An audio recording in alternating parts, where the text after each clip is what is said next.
Você já sentiu algo dentro de você que parece saber mais sobre você do que você mesmo? Olhos que observam a sua vida em silêncio. É um lugar onde você pode se sentir onipresente, onisciente e onipotente. Um lugar onde você pode saber absolutamente tudo sobre você, o outro e o cosmos. E esse lugar se chama registros akáshicos. Se eu pudesse definir o que são registros akáshicos em uma palavra, eu diria que é uma experiência. Existem várias formas de explicar o que são os registros akáshicos, mas antes disso eu vou trazer o conceito de duas expressões que eu uso muito no meu vocabulário, que é o eu superior e o eu humano. O eu humano é você como um ser individual, que escolhe e toma as próprias decisões, que tem livre-arbítrio, que pensa por si mesmo, observa e vive o círculo ao seu redor e é capaz de formar ideais com base nisso. O eu humano, ele tem vontades básicas, ele sente fome, sede, tem sono e também tem vontades pessoais.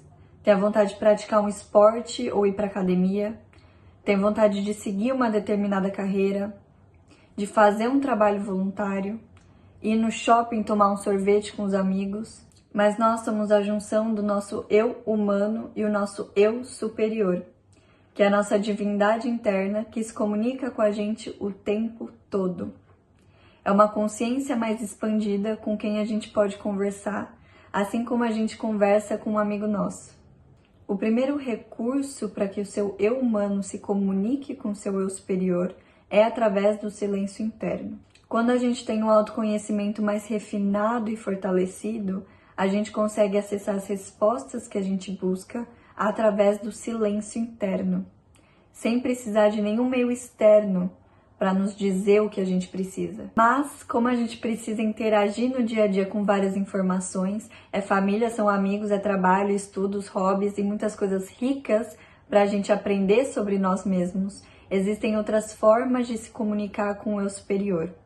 E uma delas é uma forma mais trivial, mais cotidiana, que preza pela interação com o mundo material. Então essa forma de aprender a ser mais consciente é interagindo com o mundo. Então como as respostas são trazidas pelo seu eu superior, passa a ser através das pessoas que estão ao seu redor, tanto as conhecidas como as desconhecidas, através da energia ou da cultura de um país que você está inserido, através das construções dispostas numa cidade que você está, da natureza que o lugar te oferece, através de um símbolo que está impresso na parede, que você viu uma frase no meio do quando você estava passando pela rua e que para você naquele momento teve muito significado.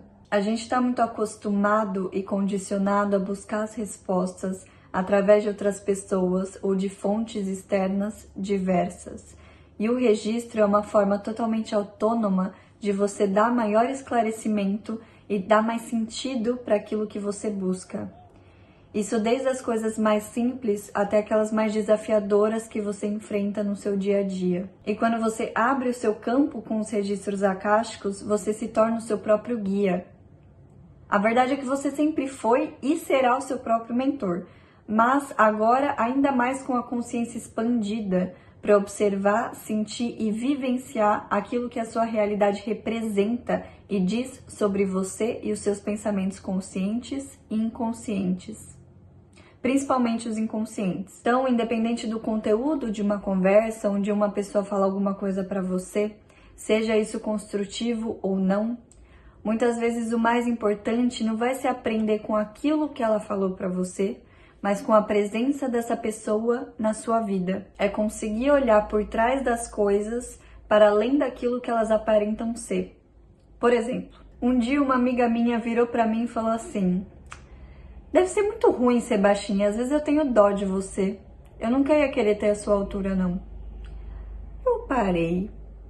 Depois de um tempo eu refleti, porque eu achei estranho uma amiga vir me abordar desse jeito. E eu percebi que o incômodo que eu tive não foi exatamente pelo comentário dela, mas pelo fato dela ter espelhado uma autoimagem minha, de uma crença que acredita que se eu me identifico como alguém baixa, eu sou também uma pessoa mais inferior.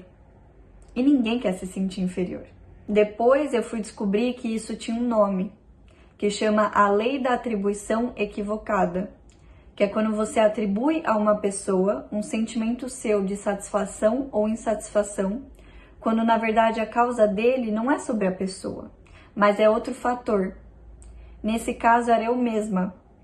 Era eu que acreditava que o alto valor estava associado à altura que você tinha. Mas eu vou dar uma pista. O fator problema sempre é a gente. O que eu quero dizer é que muitas das vezes, se não a maioria das vezes, é mais importante a forma como você enxerga o mundo do que o mundo tal como ele é. E muitas das nossas ações é tentando alcançar a verdade do mundo, mas através da nossa própria interpretação, da nossa própria percepção dele. Então esse investimento de estar conectado ao nosso eu superior é uma forma nobre de interpretar o mundo da nossa forma, mas na nossa melhor versão possível. Então, nos registros akáshicos, a gente entende que Deus é o nosso eu superior, que está dentro de todos nós. É uma consciência que fica localizada um pouco acima da gente, mais ou menos nessa região. Eu só vou dar uma pausa para explicar uma experiência que eu tive alguns anos atrás, para dizer o porquê que quando eu ouvi essa informação, para mim fez sentido. Quando eu ainda estava no 3º ano do ensino médio, no meu último ano, eu decidi ler O Poder do Agora, do Eckhart Tolle. E decidi aplicar as práticas que ele traz nesse livro sobre você observar todos os pensamentos que você tem, mas não se identificar com nenhum deles. E eu estava tão determinada, tão ambiciosa, a ponto que, na minha cabeça, se eu conseguisse fazer aquilo com facilidade, eu ia conseguir fazer para minha vida inteira. E isso só durou 7 dias. Todas as vezes que vinha um pensamento, eu simplesmente não julgava ou eu não dava continuidade para ele. Eu lembro até que eu tinha um amigo que semanas depois, quando a gente foi conversar e tal, ele lembrou de um vídeo, de ter gravado um vídeo meu na sala de aula, que ele tinha me achado muito esquisita. Por quê? Porque eu estava simplesmente olhando pro nada. Eu não estava fazendo nada, eu tava estática, que nem uma estátua. E ele falou assim, eu não entendi o que você tava fazendo, você tava que nem uma esquisita. Enfim, ficou falando e eu me fiz de super desentendida. Eu falei assim, sério, eu não lembro. E, na verdade, a gente sabe que eu só estava na minha missão de não julgar os meus pensamentos. Eu consegui fazer isso por 7 dias. Mas depois de uma semana já começou a ficar muito difícil para mim. Eu já estava começando a ter muito esforço, eu vi que eu não estava tendo resultado, sucesso nenhum, então eu desisti. Mas uma coisa mágica aconteceu. Agora a gente sabe que foi o efeito daqueles 7 dias, o esforço daquela uma semana. Mas para mim, naquela hora, começou a ser um milagre. De repente, parece que minha cabeça tinha crescido desse tamanho, como se tivesse literalmente uma pessoa aqui em cima de mim. Era como se eu conseguisse enxergar tudo numa altura maior daqui. E realmente a altura que eu queria ter, né? Enfim. E tudo se tornou a coisa mais linda do mundo. Absolutamente, das coisas mais simples até as mais aleatórias, se tornaram uma coisa apreciável, bonita de se ver. E durou uns 2 dias esse meu encantamento por tudo. Foi uma coisa tão bonita que eu não sei nem explicar, mas eu lembro que eu tava na fila da cantina e da minha escola e pra mim estar numa fila era incrível. A comida, que eu não gostava, eu detestava aquela comida, tinha se tornado incrível. Andar de volta pra casa no carro era uma coisa indescritível. E a partir daquele momento, é que realmente foi uma coisa tão bonita que eu tomei como verdade pra mim que absolutamente tudo tem beleza. Tudo que existe é bonito. O problema é que a nossa mente é muito limitada para conseguir enxergar essa beleza. Depois de 2 dias, eu continuei vendo as coisas do jeito que a gente vê no dia a dia. Mas eu sei que essa não é a verdade. Mas indo mais a fundo na explicação do que são os registros akáshicos, existe um 5º elemento para além daqueles que a gente já conhece, que é o fogo, a terra, o ar, a água, que se chama éter ou akasha.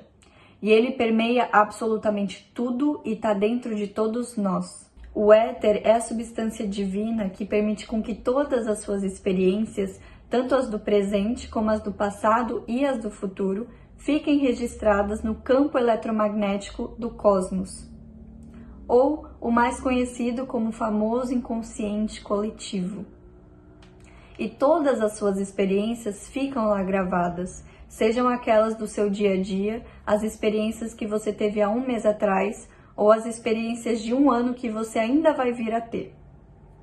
Também podem ficar as suas experiências de vidas passadas e as suas experiências extraplanetárias. Agora, este momento que eu estou gravando um vídeo e você que está assistindo ele, pode ser uma realidade que vai ficar registrada nos registros akáshicos. Como o registro akáshico existe muito antes da nossa chegada aqui no planeta Terra, e ele é eterno, porque ele é a própria eternidade, ele é uma consciência viva, eu vou tentar definir ele não pela complexidade que ele pode ser definido, mas pelo princípio da negação, ou seja, por aquilo que ele não é. Os registros não são apenas uma terapia, por mais que eu e muitos outros terapeutas holísticos nos utilizemos desta fonte como uma ferramenta de ajuda terapêutica para si mesmo e para os outros. Os registros também não são só uma conversa de perguntas e respostas entre o seu eu humano e o seu eu superior.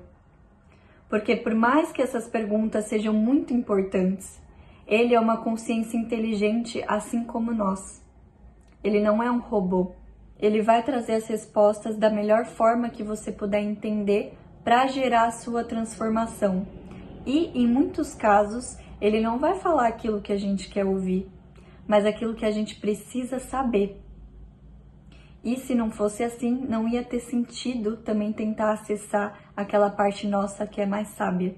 Então, os registros são um grande armazém de todas as experiências emocionais, planetárias, coletivas e individuais marcantes que ficaram plasmadas, ou seja, que se materializaram e ganharam corpo na memória cósmica do universo. O universo é um macrocosmo e tem uma memória, assim como nós somos o microcosmo do universo e temos a nossa própria memória. Muitas vezes falha, mas porque existe a interferência do corpo mental. Esse espaço aparentemente vazio que a gente acredita não ter nada, a luz não revelada na matéria, é a energia que a gente se utiliza para densificar os nossos pensamentos. Não no sentido negativo, mas no sentido co-criativo.